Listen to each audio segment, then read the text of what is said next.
here. I just have Mugen saying definitely yes. All That's right. it. So we had 14 people voting on the poll this morning. 13 of you said yes. One person said no. All right.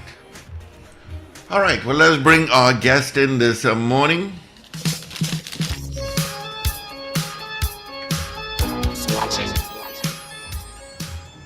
And let's say good morning going now to Gary Griffith. How you doing? Hi, good morning, gentlemen. How are you? Morning. Not bad, not bad. How are you? Not too bad. Where's my 1 p.m. friend? He's absent today? He's off today. Emergency meeting?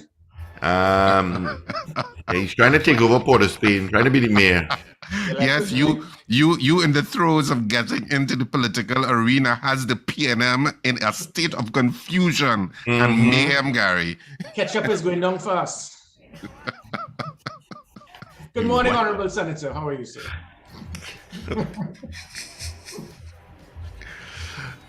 Good Where did Lord. Paul Richards go? Honorable Sir Winton, I wouldn't respond to you. You didn't go down Diego Martin on Monday night? No, I didn't, because had I gone, the numbers would have been from 63 people showing up to 64. Seeing that half of them were people he had to bring in from as members of parliament and ministers to add. It's amazing that What are you calling he? Come on, protocol, the Honorable Prime Minister. You mean the man who calls everyone by the most disgusting names, calling people imps and so forth? You call people cockroaches? Yeah, if it is somebody who rapes your wife, kidnaps your son, yes, I would. There's a difference to calling a lady like a political leader in the most disgusting names. Leadership, respect is something that is won, sir. Earned, not won. Let's rewind. Good morning, Gary Griffith. Good morning. Yes. Elon You were going going down in. a rabbit hole there. You were going down the rabbit hole, Paul. 7:17. Good morning and welcome to our guest, Captain Gary Griffith. Good morning, Mr. Griffith. How are you this morning? Fine, thank you. Good morning. How's the family? Great, all good. Must be a little more relaxed now. Yes, it is. Being a commissioner, working 18 hours a day, 7 days a week. Now, my focus is on a different direction, but still towards saving the country. Yeah. All right, so let's start with the spyware situation. You were commissioner of police. You were a national security minister for a short while. You were a national security advisor. What's the normal protocol for people who are, and I'm using the correct term, deemed to be worthy of under surveillance by the state? Okay, so in a nutshell, the normal protocol is no one must have any comment to make on that. And that therein lies the problem, Paul. I cannot believe what I have seen and heard by two major political leaders, one a present and one a past prime minister, not understanding that anybody in the media who asks questions like this, there's no comment to make. Because anytime you open your mouth, you have totally affected national security.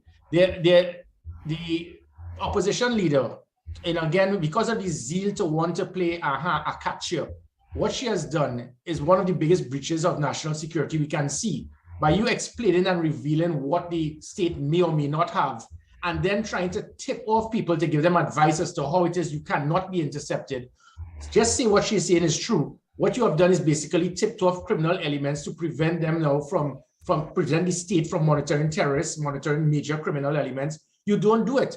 And the prime minister, in his desperation to be defensive, decided to jump up now to justify why it is being done, speaking about prisoners with their phones. So you have now alerted individuals. Also, this is what you usually do. It was totally irresponsible on both sides. I think these individuals, they spend more time trying to destroy and demonize each other. I think Keith and Kamala should get a room, because what they're doing is totally affecting national security. It was totally uncalled for. To clarify on this matter, however, in contrast to the misleading comments by the prime minister, in 2010, there was in fact interception taking place. But I'm glad you mentioned the word interception, because you said the prime minister was also responsible, but it's common knowledge, and I was part of changing or amending a law, the Interception of Communication Act, to allow for the state to intercept communication by inmates from inside the prison. There were several really hard lines drawn as to how far that could go in and around the prisons in the country. So it's no secret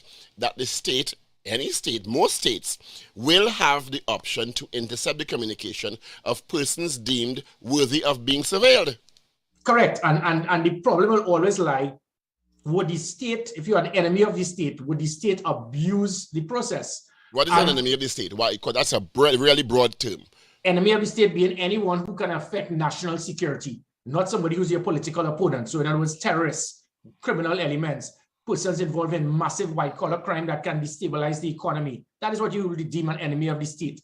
However, it can be linked that an individual who, suppose you have a very senior police officer, suppose I am a commissioner of police and I am political, I could easily state intelligence has revealed that Paul Richards is involved in serious criminal activity. Bam, you're on board.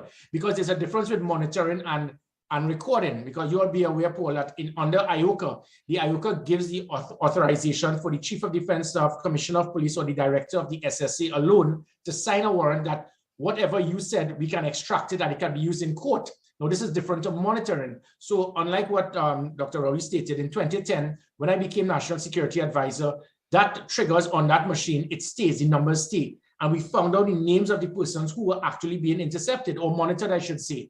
The names of Winston Dukaran, Kamala Prasad Visesa, Anil Roberts, Anand Ramlogan, Keith Rowley, Gary Griffith, and 44 in all. And it was being monitored. However, at that time, there was no law against it, which is why the Interception of Communication Act kicked in. He also made an incorrect statement to say that Colonel then Brigadier Peter Joseph was in charge of the SIA, the SSA. That is not true. He was in charge of SORT. This system, this unit was the SIA, not the SSA. And the SIA was under the command of an individual who was a very close friend of Patrick Manning.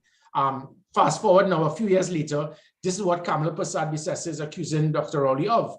I am not going to get into the details as to what we can and I know everything. I have full access to know what is happening, but I will not be irresponsible to state what is and what is not taking place, what we have and what we don't have.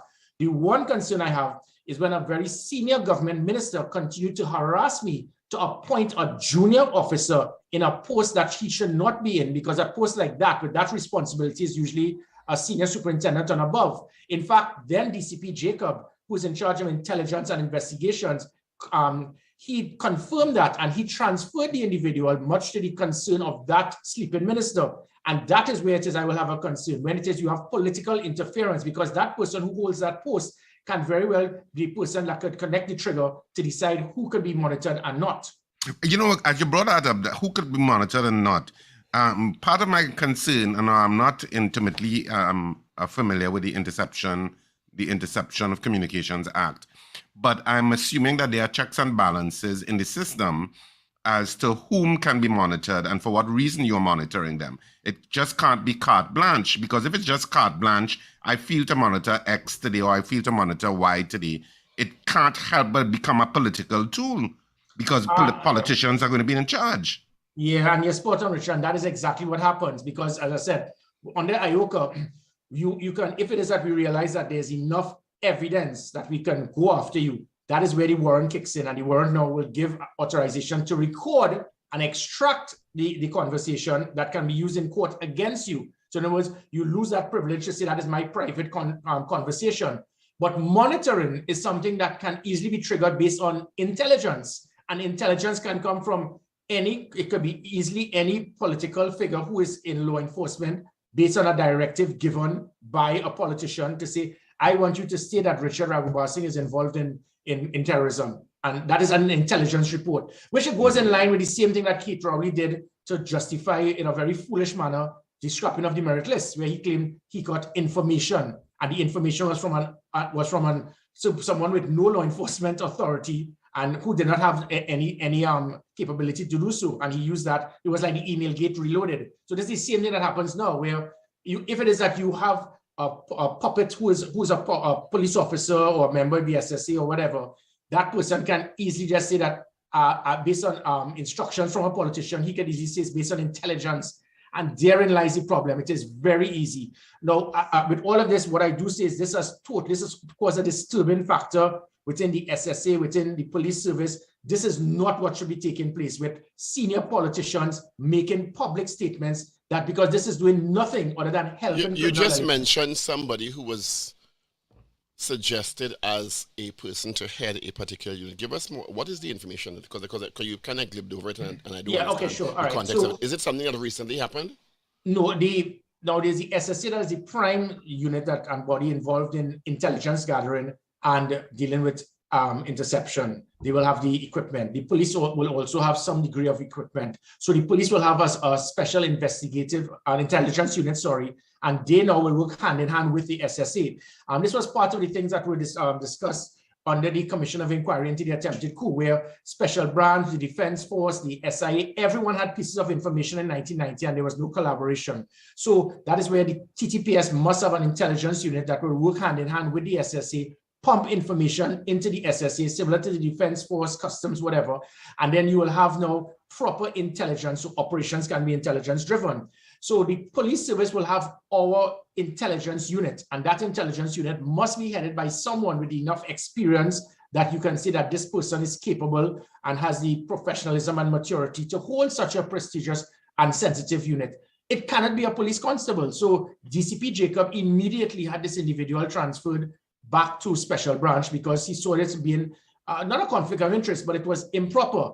A senior minister he was adamant, whether you want to call it intimidate, harass, frustrated me at no end, continued to insist that this person must be in charge of this unit. And that minister? He sleeps on the job a lot. But I am not. What are you laughing at, Paul? so Steve laughing, I'm not laughing. Why you say I'm laughing? All right, Steve is laughing. You talking about you calling my name for partner? Steve and Richard laughing. So I'm smiling. I'm not laughing. I just smile. All right, so let's just call him Minister Rapunzel. So Minister Rapunzel now decides now to go out of his way to continue to harass Steve, focus here, please. Continues to frustrate a commissioner of police to appoint persons. That is political interference. And you see, Paul, when it comes back to the concern of the Gary Griffith scenario, it had nothing to do with crime being reduced or popularity assessment. It had to do with you need a commissioner of police who will be a yes man and will take directives. It was brought to my attention that individuals said that Gary Griffith was performing, but he was not taking instructions. I can't take instructions for something that is unethical and inappropriate. This was one of several that will continue to come out. I am dealing with this. It has nothing to do with the capability of what the national security can do as it pertains to interception. I will not go there. Our anecdotal poll, which is unscientific, let me put it on the table, but quite telling sometimes, indicated that 85% of the persons who responded to the poll said that they felt that the public was being spied upon, in parentheses, air quotes. Should the public be worried about this? No, I'll ask the public not to trigger on this. This happens all over the world, by the way. Almost every American citizen will believe that they are being spied upon. If you recall the days of the blimp poll, the blimp will be flying in the air and every single person will swear that is spying over their home. That's what happens. It is that concern that the state is spying on you, the state is using equipment on you. People still up to this day say, my phone is being tapped because I'm hearing the echo. That doesn't work anymore. That is 1970s tapping of the phone. If your phone is being tapped, you're not going to be hearing this echo. That's when you have these old-time dial tones. So the perception that everybody feels that they're being spied upon, this can cause undue panic. It can cause lack of confidence, loss of trust in the law enforcement authorities. And that is not what I would like to see. I may be very political, but I have no intention to deliberately sabotage the sitting government as it pertains to national security. As failing that they may be, my job as a citizen, as a patriot, is to ensure that the government can succeed. But I know it's like, that's beating a dead horse. It's not going to work, but I'm not going to sabotage it. And one of the ways of sabotaging is getting the public to believe that the state is deliberately trying to manipulate their resources to come after you. So as it pertains to Kamala and Keith Rowley, that catfight, I am staying out of it. I am not going to go down that road of what the two of them are doing. And because these actions and comments by both individuals is doing nothing other than affect national security. My concern, however, is that no public official, a politician, must try to influence and harass commissioners of police to have the specific decisions made that obviously can cause persons to believe there's political interference in law enforcement. But isn't there political interference in law enforcement, according to what you just said? Well, yeah, and that is why it is that you just laid out the case that it was happening, and now you're saying. Yeah, I know, but pertaining to interception and wiretapping and all of those things, I don't want the public to turn into undue panic to believe that this is being done by each and every person. If Kamala Persad-Bissessar has evidence and she has data and she has names, let her enjoy herself. But I am not going to go down that road.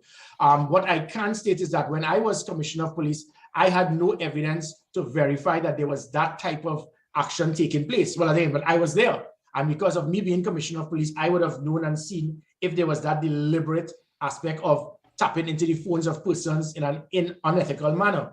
My concern, again, is that the fact of political interference in appointments. And if you do that, it can give the perception that there's a deliberate reason for that politician to put a junior constable there, because I did find out that they communicated on a regular basis, which again would raise red flags.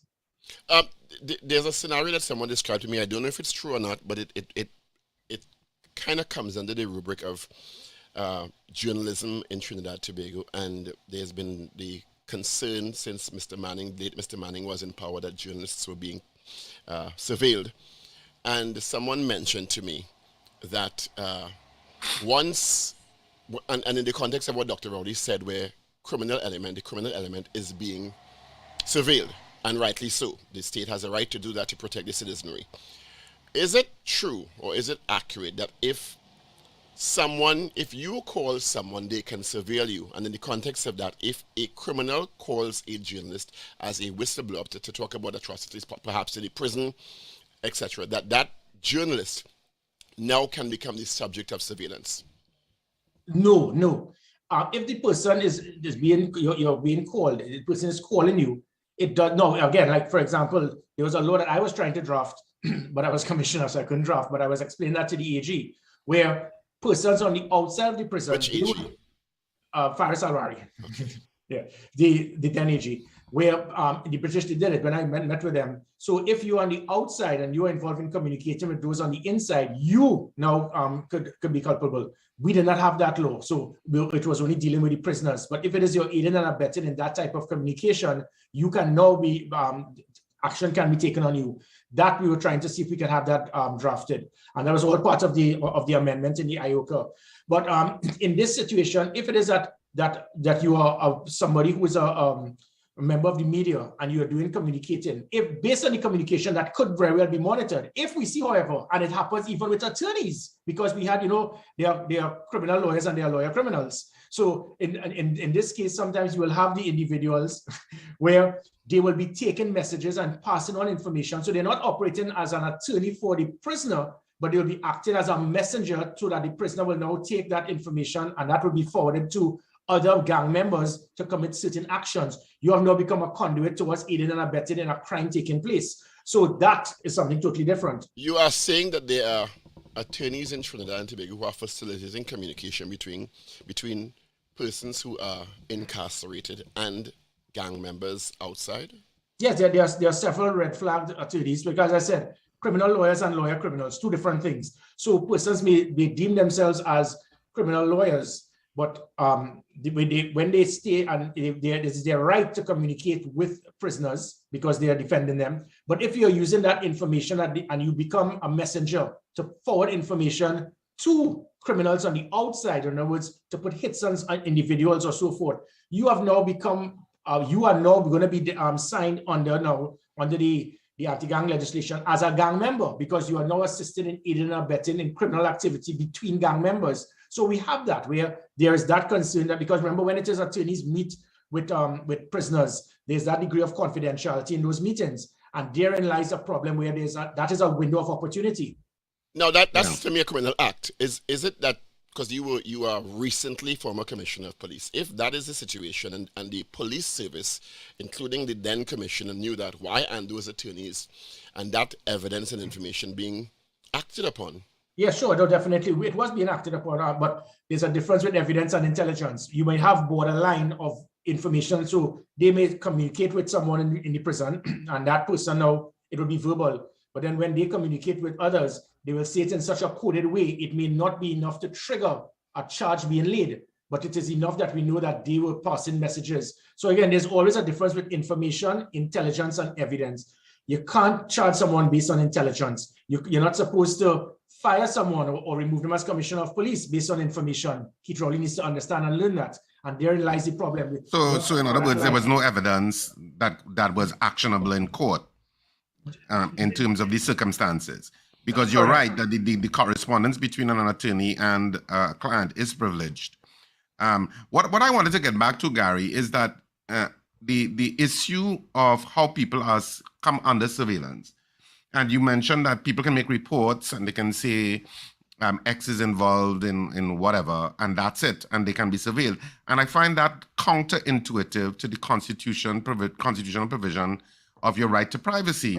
So what is the check and balance that happens within the state machinery? Because to me, there should be a judicial officer of some sort. There should be some sort of judicial oversight that says, okay, present your case to me, and I'm going to grant you the warrant to surveil X or to do surveillance on Y. It can't just be somebody mischievously made a phone call and all of a sudden they're under surveillance and that person has just been mischievous. A country can't operate on that. A politician, Richard. No, but what I'm saying, it's also a waste of resources because you're not filtering and curating the list properly, because you're not presenting some sort of, it has to be towards an end.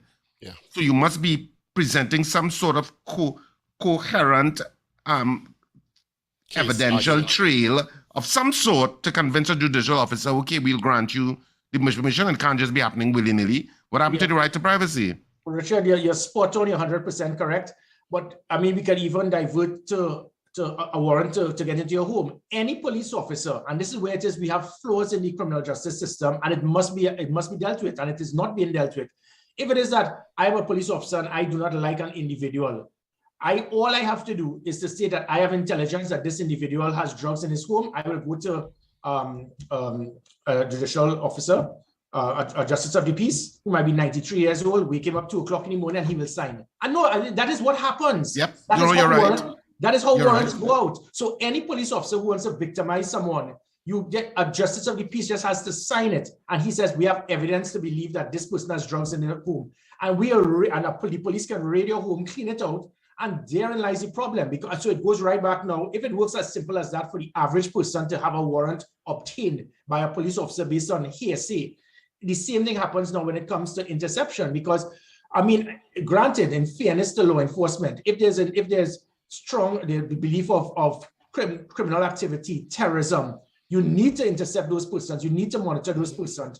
But how it is that the warrant is going to be approved unless the law enforcement authorities say we have intelligence to believe that Mr. X or Ms. Y is involved in terrorism, the justice of the peace or the magistrate is not going to deny it and ask, give me strong grounds. They are not going to take that chance because of national security. And therein lies the problem that you step over the line, you can abuse it for political purposes, because you can now have a ketchup or a mustard or whatever color police officer who can easily say, look, you see me, we want to monitor this politician to find something else on him. And we know that he's not involved in that, but all I have to say is intelligence has revealed that Stephen Khan is involved in something. Bam, you're triggered. And then we're going to find Stephen Khan is involved in gambling a lot. And then you go on a political platform. We know Steve Khan is always in this casino or whatever, and he's always and then you want to know, people are not going to care that it was used for the wrong purposes. People are now going to say Steve Khan is somebody who is not capable to be a politician. So it can be abused in the wrong manner. And that is where I agree with you, Richard. There must be a more stringent approach to monitor who is intercepted and who is not. Checks and balances. Yes. I want to ask about a totally different situation because of your immediate past experience as commissioner of police, and you're quite media savvy also, and there was quite a bit of conversation about whether or not a recent video of the arrest of an escaped prisoner was staged or not, and get your perspective on that. Why are you smiling? I know exactly what happened. The good thing about it is that there's a very strong support I still have, probably 90+% of the police service, and I know exactly what happened. I would just say unless there's something that persons can bring to prove and confirm it, we will just take it for what it is worth. Well done to the police and the prison officers for apprehending the individual. Did it look staged to you? You're not really answering the question, Gary. Did it look staged to you? Your experience? I will think that the focus should be that the person was captured, and let us not get into. No, I'm surrounded on that because we commend the police for capturing the person if it was in collaboration with the prison. Great. Do you think it was staged, Mr. Griffith? Paul, if you want to, I got fired as a Minister of National Security because I refused to lie. In this situation, I will ask if we could ask another question. I'm not going to say anything that I feel. Let me change the question. Do you think it was authentic? Okay, no, it was not. It was not authentic. But I'm not going to say the end justifies the means, but the main thing is that the individual was apprehended. I think we can move on. If it is that someone made a decision to feel that let us have police TV and whatever it was done, if that is what happened, it may not have been the appropriate thing, but mistakes can be made. But I think it wasn't authentic. Well, what was a red flag for you? There were many things, but I'm not going to go into it. I don't. My job is not to try to describe. Rested. You answer the question. I don't want to diminish the work of the police service because that would be irresponsible. You already answered the question. Let's talk about your political party. He just said it was inauthentic. Yes, Lord. Headlines. No, I said it did not look authentic. There's a difference. Okay. How are preparations coming for your political party launch? Transformation. The only thing you tell me yesterday when Steve was booking the interview was transformation is involved. Yes, and the national transformation, and that is it. People will continue to complain and say that you must not have a third party, a bridge constituency, because it's going to split the votes. I don't know where people continue to believe that a vote belongs to any political party. A party that some people in the PNM would love to see this happen because they believe, right, another 200,000 voters for one party will ensure a repeat of 2007, where the votes will be split, or 1991, and we'll get through. Then they'll have those on the other side who will say, if it is they join with us, it will be a repeat of 1986 and 2010. Stop believing that a bridge constituency is to be used to help or destroy any of the ketchup or mustard parties. I think at this time we have seen that base has been heavily eroded by the PNM and UNC. In 2007, when you had two very powerful, charismatic leaders in Patrick Manning and Basdio Pandey, that third constituency was still able to get 147,000 votes. Now, with both major political parties at its weakest, it means now that their base has been divided, has been cut, and they are looking for an option. 1/3 out of that PNM base will not want to go. You are saying that the bases have been diminished, but the UNC got over 300,000 votes, and certainly the PNM got over 300,000 votes in an electorate that is about 1.1 million, and you're going to have about 300,000 who will never vote. So I don't know where the evidence of that the base is being eroded. I will tell you why, Paul. The reason those votes were put was not because of your confidence in the party that you voted for, but because of your hate, distrust, and fear of the other party. So it was a matter of, I have to vote for the lesser of two evils. And you would have seen it in 2007. 147,000 persons voted for the bridge constituency, that third constituency, because of their lack of trust and confidence in both parties. But if it is you come down now, 16 years later, you never had a third choice. You're not going to say, well, because I have no confidence in the UNC or PNM, I am not going to vote, because the hatred for the other side or the fear of them being in government is that you are not going to, you have to stain your finger based on the lesser of two evils. So this is not because of their confidence in those parties. The polls are there, it is clear. And let us move from 1991, it started with 1981 with 91,000 votes for the ONR, which was a cut into the PNM. 10 years later, under the NAR by themselves, it moved to 127,000 votes. 16 years later, moving on to the 2007, under the COP, it moved to 147,000 votes. It is easy now, 200. But isn't that just as a result of disaffection with the core of those two parties, and then when the disaffection is resolved by either moving a leader, they just go back to their core? Well, no, if the numbers keep increasing, and also if there's that option, those persons who are not a PNM till are dead and are born a UNC and are die a UNC, it is always there.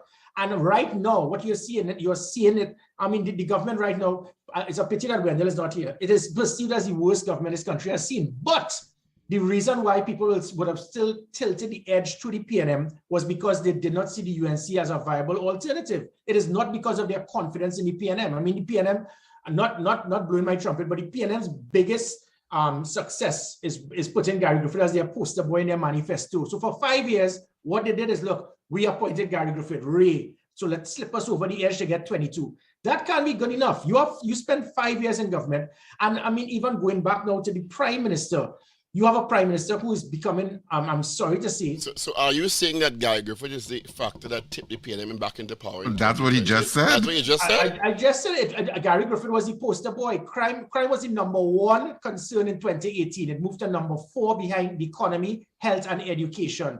Every crime was reduced by 35%. Never before did you see a commissioner of police get a full page blow up on a manifesto in a political party before an election. Devon Morange complained about it. So they used me as their poster boy. Look, we did everything wrong. We got everything wrong, but we gave you all Gary Griffith. And the reason they did that is because PNM did their poll that showed 89% of the country wanted me to return as commissioner. So they said, let's use this, let's market it, let's milk it. When they got back in government, okay, he's not one of the, he's not part of the caucus. Time to get rid of them, just like Faris, just like everybody else. And they're paying the political price. Well, I don't want to argue the point that you were the reason why the PNM has managed to get the majority. Part of. Yeah, well, okay, part of the reason. A substantial part, I'm sure you think. He didn't say he's part of the reason. He said he's the reason. I did not say that. No, but he's now saying a part of. He's now saying a part of. Is it a substantial part of? 70%, 80%? Well, you asked, it goes back to that 147 to 200,000. Why? Well, I wanted to get to that. I wanted to get to that group, let's call them the independent voters that may switch back and forth between the UNC and the PNM. And then, of course, there's that group that will vote neither of them, that just doesn't vote or only votes when they see a credible alternative.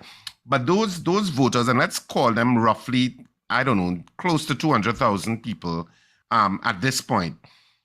The problem is they are spread across the country, and it takes you back to that saying when they said not a damn seat for them. Mm-hmm. And even though the ONR at that point had a serious amount of people that were backing them as a third party, they couldn't translate it into seats. Now, of course, the PNM has articulated very clearly that they are not for proportional representation.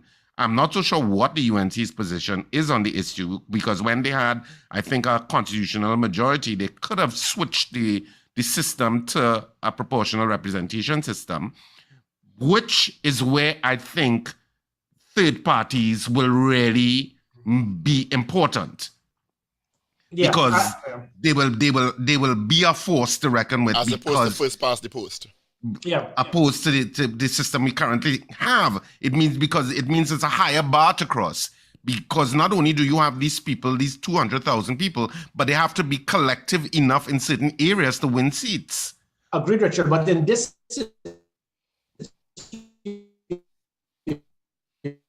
I think he's being surveilled. No, the state is not paying his attention. And they are already 127. Gary, could you start that thought process again? You're breaking up. What's that?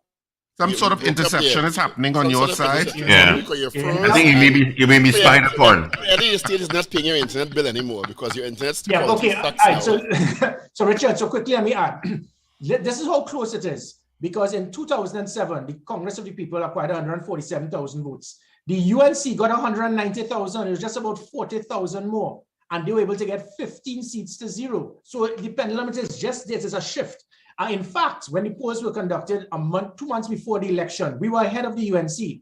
Jack Warner and company, they did the Orange Revolution, and what they did is they pushed the concept of fear, the fear into many of the voters to say that if you vote for the COP, you're going to cause the PNM to win the election. And that fear or hatred is what will always cause many to always go back to their base because of the fear or hatred of the other. So my point being is that if in 2007, we were just 40,000 less than the UNC, it means that if at this time now, if it is that we have 250,000, the numbers are there to make us a viable alternative. And again, it may be much more. What happened in Tobago was when Keith Rowley said he was disappointed in me. Tobago was disappointed in Keith Rowley. It was the curtail of your life. And it is very possible that same degree of concern in Tobago, it is not far-fetched in Trinidad as well. So tell me something. A lot of the times when third parties have been successful in Trinidad and Tobago politics has been when they have coalesced into under a larger umbrella.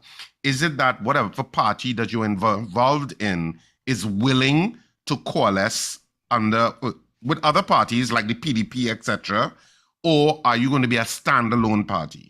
No, the thing about we've met with hundreds, if not probably thousands of persons So this is something that is dynamic. And what I have picked up is that anywhere I go, this is going to work, but do not join with this one. Do not have this one with you. So that is something that is automatic. If it is that we intended, that was the intention, then we would have just probably joined the PNM or UNC in the first place rather than form a new political party. So that is not the intention. However, I do believe strongly in that Lloyd Best model, the party among parties, where the whole is greater than the sum of the parts.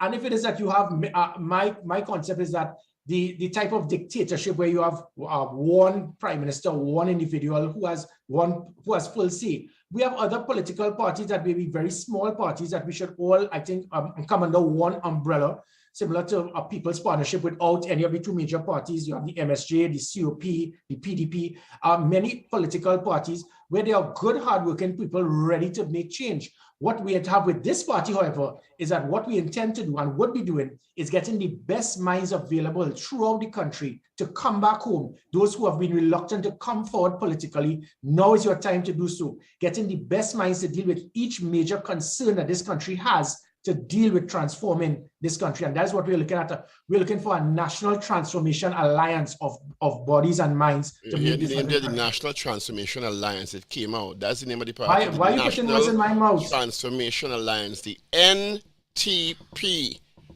No, NTA. Paul. Lord. Don't let Paul be your PR person, no? I won't. National Transformation Alliance, the NTP. People be like, what? You think Gary Griffith need a PR person? Ready? Gary Griffith need a PR person? Necessary.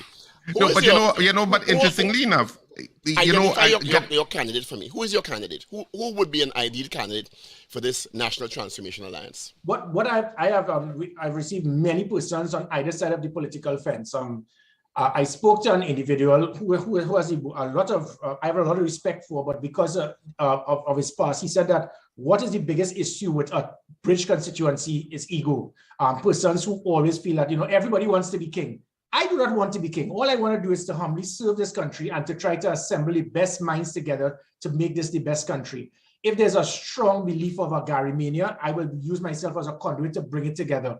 And I can tell you the individuals that we are looking for. Sometimes people say you just need to bring young persons in politics. Not necessarily so, because you need to have persons with experience. You need to have persons with a proper track record. If we intend to change the economy, you're not going to bring 5 persons who just have A-level passes in economics. You will need persons with experience. What we don't want too much is to have persons with political baggage, because that is what the PNM and the UNC they are looking for. The first thing they'll be looking for is, this fellow you're bringing regurgitation. But that's what all political parties. That's what all political parties look for. But I mean, of course, using the word humble and Gary in the same sentence is kind of like, oh wow. But really. That's an oxymoron. But Gary, part of the problem. Why you going down in the camera, in the frame? And I fell down. in which you referenced, and when you said that you talk to a lot of people and they say, don't put this one, don't put that one, and how difficult is that to navigate? Because Trinidad and Tobago is a small space, and there are going to be personalities that are going to step forward who are going to be opportunistic, and I don't know, but I can't. Each person is going to be an individual with regard to the national interests in their heart and how much they have the national interests at heart. But you're going to have certain people that are going to be opportunistic, that are going to step forward, that are not necessarily attractive to certain parts of the electorate. Some may be perceived as racist. Some may be perceived as being corrupt. Yeah. Corrupt, things like that. So it has to be a difficult landscape to navigate in terms of how you curate that list of who's going to represent whatever this new party is. How difficult is that for you to do? It is very difficult. For your team to do? It is very difficult. I said the individual who spoke to me said that I have the charisma to be able to massage egos to bring this together, because right now there are about several splinter bodies all meeting, having their policy plans and programs.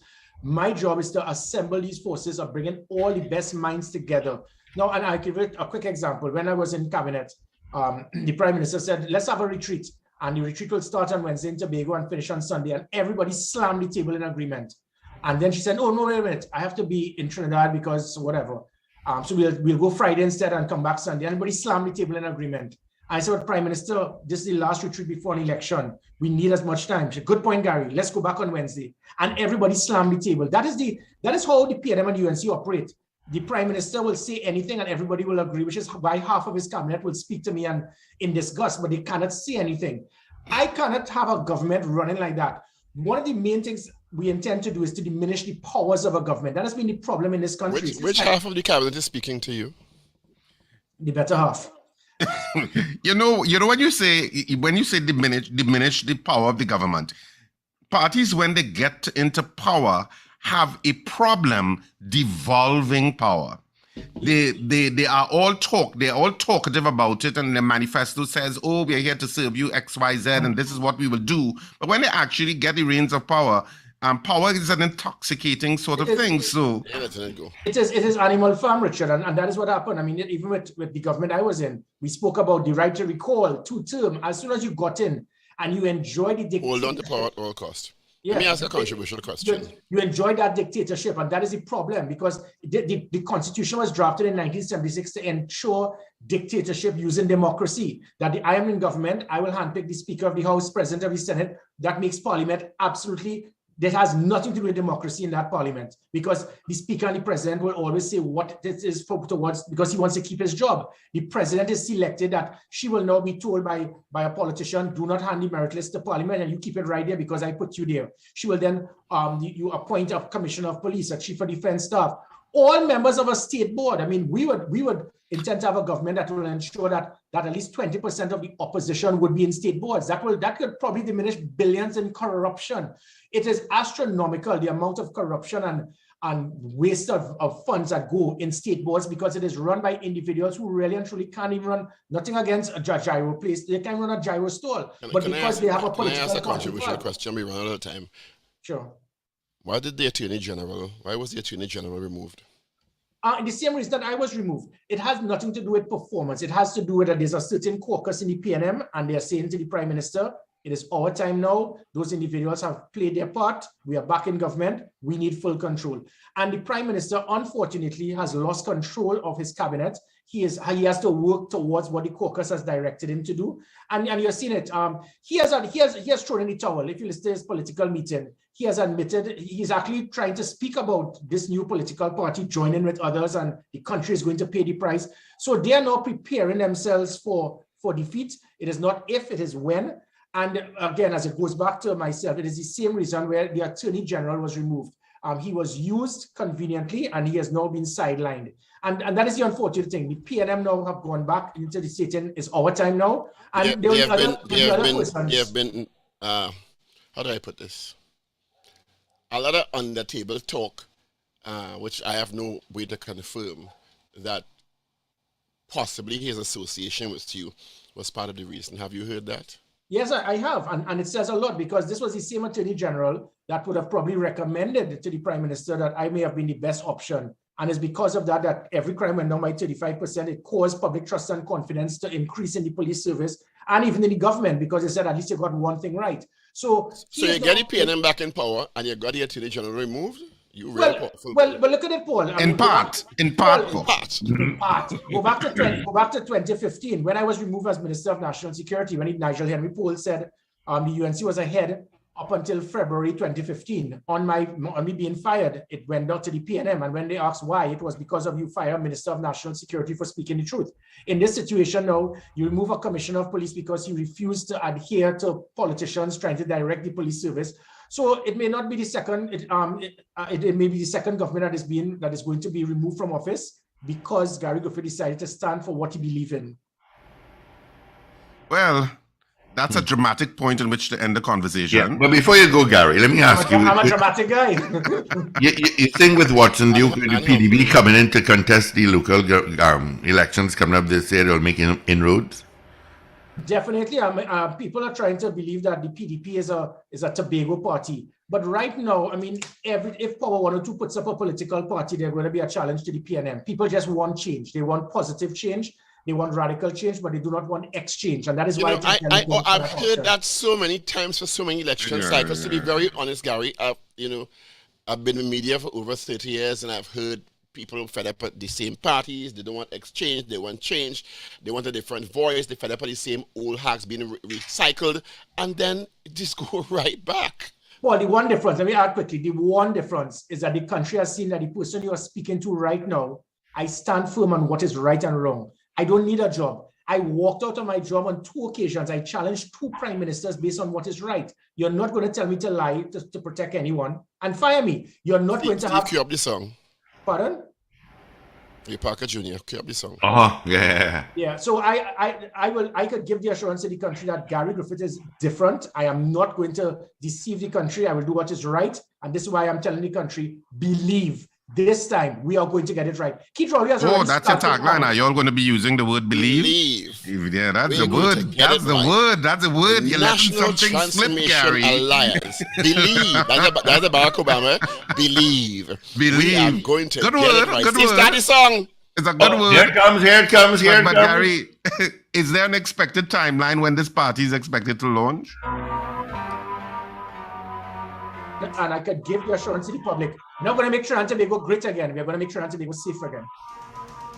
Ooh, you're giving us taglines, boy. Going to make Trinidad and Tobago safe again. Bring it up, Is there a timeline when this party will be launched? Mid-year? Before mid-year? Within a few weeks. Within a few weeks? Yeah. Okay.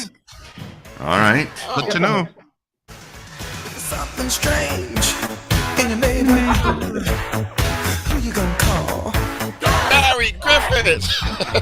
Something weird. Thank you, Gary. I thought you should have been playing this song. We're going to play the tongue blue instead. Oh, Well, there's the color now. Now we got the color. I'm not going to say we're getting color. I didn't say that. I didn't say We have the name, we have the color, and we have the timeline. We get in there. Ladies and Yeah. gentlemen, this is an exclusive on Power 102 FM. Thank you very much, Gary Griffith. All the best. Take care. Oh, my goodness. Breaking news. Yeah. All right, Gary, thanks a lot. So we know Yes, we thank know you the so color is much. going to be blue, and we know one of the taglines is going to be We know the name too. believe. The National One of the Transmission taglines is going Alliance, to be keeping believe. Trinidad and Tobago safe. We're heading to the 8 o'clock news.